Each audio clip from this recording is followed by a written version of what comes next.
기도하겠습니다. 좋으신 아버지 하나님, 오늘도 저희들에게 새날을 주셨사오니 저희들이 묵묵히 하나님의 나라와 하나님의 뜻을 향해 살아가는 이 날이 되게 하여 주시옵소서. 우리의 욕망과 또 세상적 그 의의를 드러내는 것이 아니라 오직 예수 그리스도의 말씀과 또 주님의 말씀이 가리키는 그곳을 향해 나아가기를 원합니다. 주님, 하나님의 뜻을 향해 살아가는 데 있어서 나의 욕망에 사로잡히지 않게 하시고 무엇보다도 주님의 마음을 우리 안에 담고 또 주님께서 이루어가시는 하나님 나라의 역사와 그 통치를 향해 살아가는 저희들이 되게 하여 주시옵소서. 그래서 처음과 끝이 동일한 사람 되게 하시고 또 끝까지 하나님 앞에 충성함으로 오직 하나님 나라의 영광과 하나님의 이름을 높이는 그런 우리의 삶의 자리가 되게 하여 주시옵소서. 우리 구주 예수 그리스도 이름으로 기도드립니다. 아멘. 오늘 우리에게 주신 말씀은 열왕기상 7장입니다. 본문 읽기는 7장 1절에서 12절입니다. 솔로몬이 자기의 왕궁을 13년 동안 건축하여 그 전부를 준공하니라. 그가 레바논 나무로 왕궁을 지었으니 길이가 100규빗이요 너비가 50규빗이요 높이가 30규빗이라. 백향목 기둥이 네 줄이요 기둥 위에 백향목 들보가 있으며 기둥 위에 있는 들보 45개를 백향목으로 덮었는데 들보는 한 줄에 15이요 또 창틀이 세 줄로 있는데 창과 창이 세 층으로 서로 마주 대하였고 모든 문과 문설주를 다 큰 나무로 네모지게 만들었는데 창과 창이 세 층으로 서로 마주 대하였으며 또 기둥을 세워 주랑을 지었으니 길이가 50규빗이요 너비가 30규빗이며 또 기둥 앞에 한 주랑이 있고 또 그 앞에 기둥과 섬돌이 있으며 또 심판하기 위하여 보좌의 주랑 곧 재판하는 주랑을 짓고 온 마루를 백향목으로 덮었고 솔로몬이 거처할 왕궁은 그 주랑 뒤 다른 뜰에 있으니 그 양식이 동일하며 솔로몬이 또 그가 장가든 바로의 딸을 위하여 집을 지었는데 이 주랑도 같더라. 이 집들은 안팎을 모두 귀하고 다듬은 돌로 지었으니 크기대로 톱으로 켠 것이라. 그 초석에서 처마까지와 외면에서 큰 뜰의 이리까지 다 그러하니 그 초석은 귀하고 큰 돌 곧 10규빗 되는 돌과 8규빗 되는 돌이라.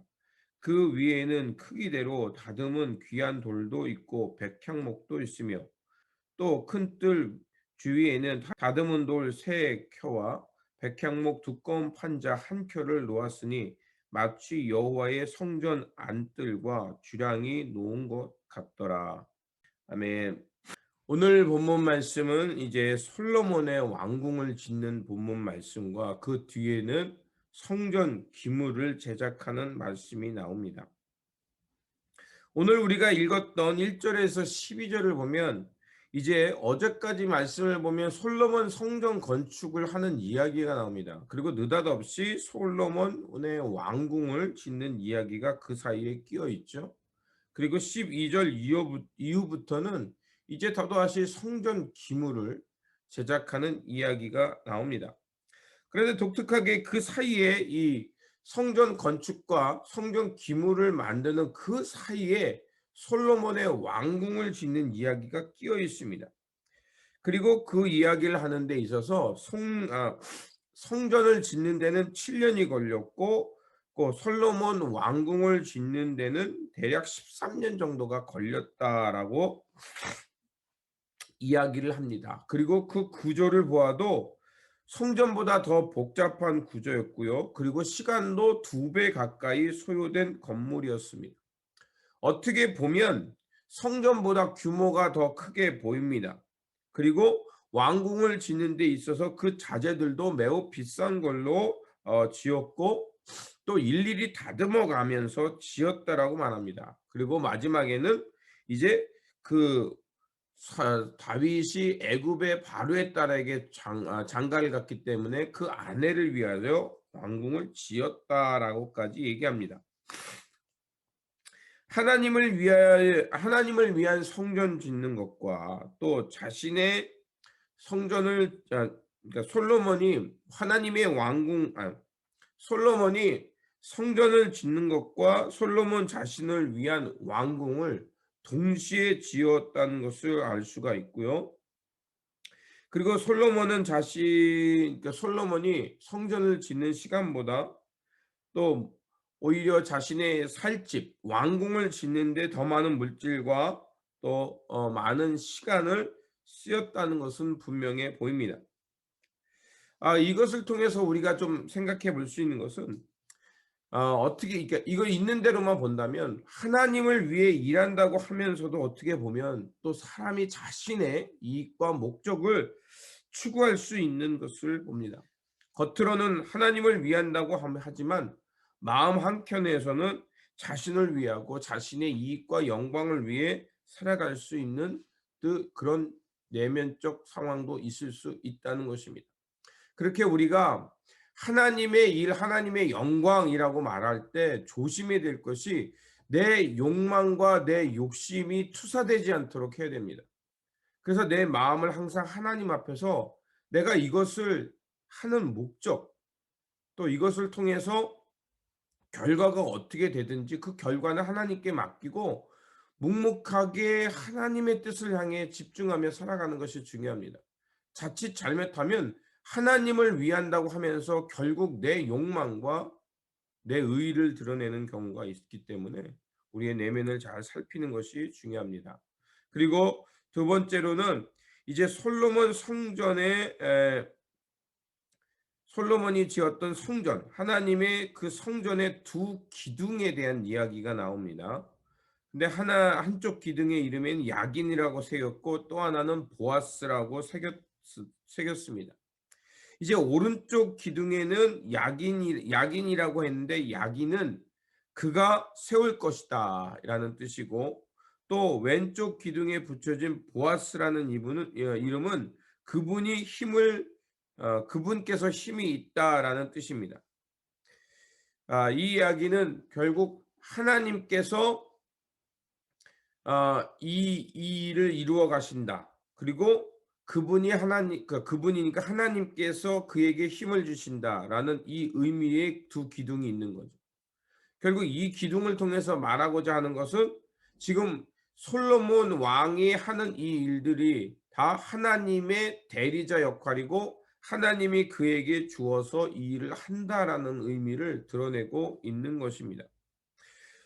성전 건축과 또 왕궁을 짓는 것을 단순히 시간적 차원에서 또 규모 차원에서 비교하기란 좀 무리가 있어 보입니다.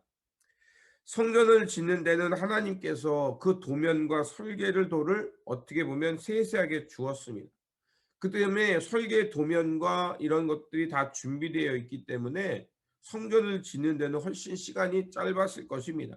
그리고 또 모든 것이 그대로 준비되어 있었기 때문에 그것을 짓는 시간이 짧았을 것입니다. 하지만 왕궁을 짓는 데는 그 상황과 기능, 필요에 따라서 여러 가지 건물을 지어야 했기 때문에 더 시간과 비용이 더 든 것은 사실입니다. 하지만 앞에서 말씀드린 대로 성전을 짓는 것과 또 성전 기물을 만드는 이 사이의 말씀 속에 솔로몬 왕궁을 짓는 그 말씀이 끼어 있습니다.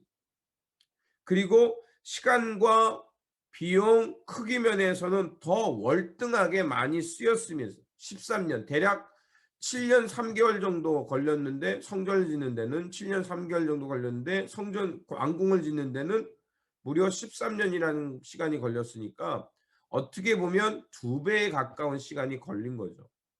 그럼에도 불구하고 오늘 본문을 보면 아주 짧은 부분 그냥 그 10절 내외 정도로 그 규모나 시간이 많이 걸린 거에 대해서 그것을 아주 함축해서 압축적으로만 그 말씀을 딱 끼워 놓고 그리고 더 많은 시간을 성전 기물과 성전을 짓는 그것에 쓰여지고 있는 것을 볼 수가 있습니다. 이런 것을 보며 생각할 수 있는 것은 솔로몬의 왕궁을 건설하는 시간이 더 오래 걸리고 크기도 더 웅장하고 그렇게 규모가 크지만, 그러나 그것도 하나님의 성전을 짓는 거에 종속된 것이다.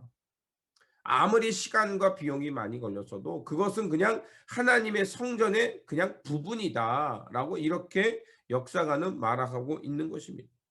그리고 그가 아무리 웅장한 집을 지었어도 그는 어디까지나 하나님의 대리자의 역할을 하는 종이다라는 것을 이렇게 역사를 얘기하는 가운데 말하고 있는 것입니다.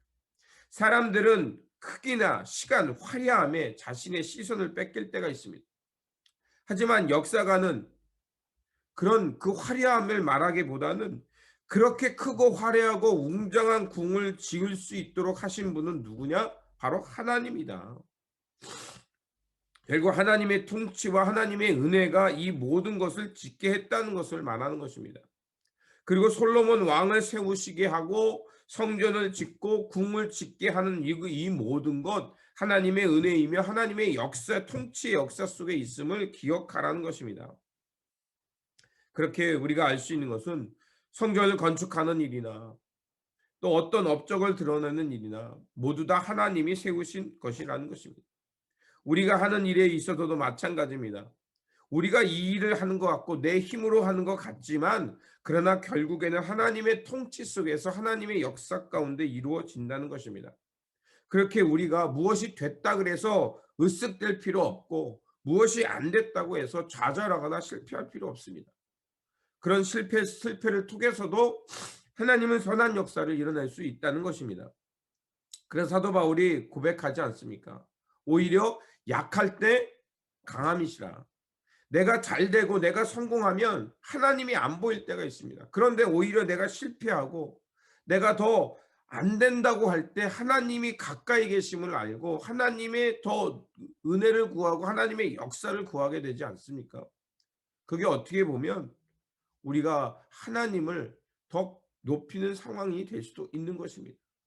그러므로 하나님을 위해 일한다고 할 때 내 욕망, 내 욕심에 사로잡히지 않도록 내 내면을 잘 들여다보면서 내 업적, 내 성공이 아니라 하나님의 역사, 하나님의 뜻을 이루는 일에 집중하시기 바랍니다. 그래서 끝까지 사명을 잘 감당하면서 이 하나님께서 이루어 가시는 그 역사 속에서 하나님의 귀한 종이 되어서 하나님의 영광, 하나님의 나라를 위해서 충성을 다하며 살아가는 저와 여러분, 그런 역사 속에 사용되는 오늘이 되시기를 바랍니다. 기도하겠습니다. 좋으신 아버지 하나님, 감사를 드립니다. 우리에게 말씀을 통해서 하나님의 선한 역사 속에 우리가 쓰임받고 있음을 알게 하여 주시고 또 우리가 하는 일에 있어서 오직 하나님의 영광을 향해서 집중하며 살아갈 수 있게 하신 것 감사합니다. 하나님, 하나님이 아무리 솔로몬이 자신의 궁을 위해서 많은 시간과 또 많은 비용과 화려하게 지었다 할지라도 그것 또한 하나님의 그 성전을 지어가는 역사 속의 부분이라는 것을 이 역사가는 말하고 있으며, 또한 하나님의 대리자이며 그 모든 것 또한 하나님의 은혜 가운데 지어졌음을 잊지 말라고 말하고 있습니다. 주님, 저희가 이 세상 속에 살아가면서 무슨 일이 내 뜻대로 됐다 해서 자만하지 않게 하여 주시고 그 또한 하나님의 역사라는 것을 기억하시며, 또한 우리가 생각할 때 우리의 뜻대로 되지 않았다 해서 실패라고 생각하지 않게 하여 주시옵소서. 오히려 약할 때 강함이 되신다는 사도 바울의 고백처럼 오히려 하나님의 선한 역사를 드러내는 기회로 삼고 묵묵히 주님의 일에 충성하며 오직 하나님 나라의 영광과 하나님의 이름을 높이며 살아가는 저희들이 되게 하여 주시옵소서. 오늘도 저희들에게 귀한 일상 주셨사오니 이제 하나님 나라의 친실한 종으로 이 사명 잘 감당하며 오늘도 하나님께 충성하며 살아가는 우리 모두가 되게 하여 주시옵소서. 우리 구주 예수 그리스도 이름으로 기도드립니다. 아멘. 오늘 우리에게 주신 말씀을 붙들고 살아가는 한 날이 되시길 바라며 하나님의 일을 함에 있어서 오직 하나님께 집중하며 하나님의 선한 역사를 향해 충성하며 끝까지 주님의 영광을 향해 살아가는 오늘이 되시기를 바랍니다. 주님의 평안이 함께 하시기 바랍니다.